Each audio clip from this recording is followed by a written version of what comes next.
So where I left off was that the sample correlation, or R, equals 0.949, okay, or 94.9%. That's not really percentage, and it's positive. So there's a strong positive correlation between x and y, and our R squared, which is the coefficient of determination, is 89.9, but then it rounds up to 0.000, so it's 90.0%, which means that at most 90% of y's values are determined by x.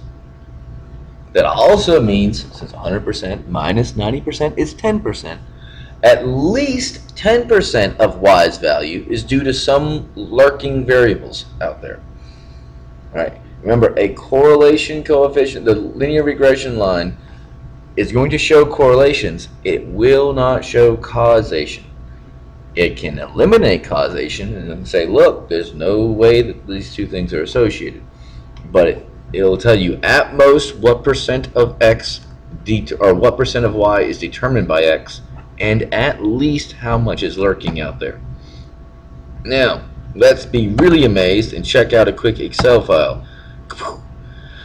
Alright, I've got the same data in here. Let's move the Excel file down here so you can see it. Alright, there we go. Now, if we want to make the exact same stuff with Excel, I'm going to highlight both of these guys, click Insert, and I want the scatter plot. You have to find wherever your scatter plot is.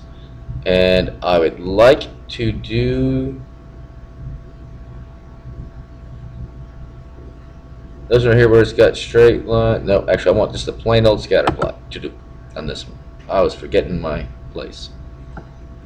Alright. And that will be why it chose its own names. We'll make this look prettier. Right now, if I just want this to look right, I'm going to go to a quick layout and grab the one here that has the f of x on it and the line going through. That's what we want right there. If I move this over here, there's a graph. It's not pretty. We'll make it pretty later on your own. That is my equation. Y equals 1.0706x minus 79.978. Notice it's the exact same thing we had before. And my R squared, it only gives you your coefficient of determination. And that is, once again, 0.8998, and that would round to 0.009. So that would still give you your 90%. At most, 90% of y's value is determined by x. And at least 10% is lurking variables out there. Now, you have to find your R on your own. So over here, I have to equal square root parentheses and type in 0.8998 and get the 0.948578, which is not quite as exact.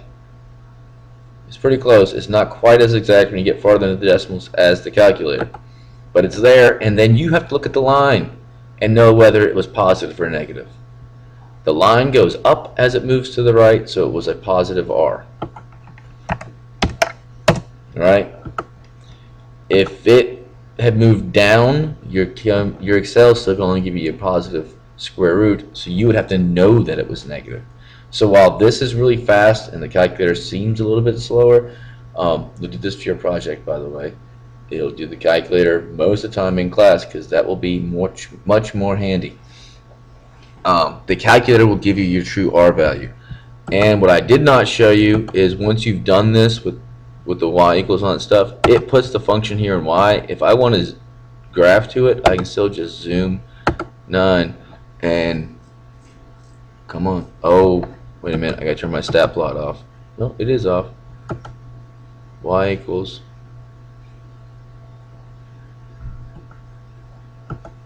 zoom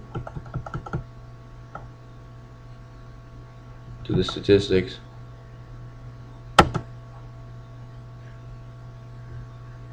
I have to turn my stat plot on. Haha. Go down here, make sure that's there. Yep. Now I can zoom to 9. Sorry, I have my stat plot off. And there it is. And then there's what your picture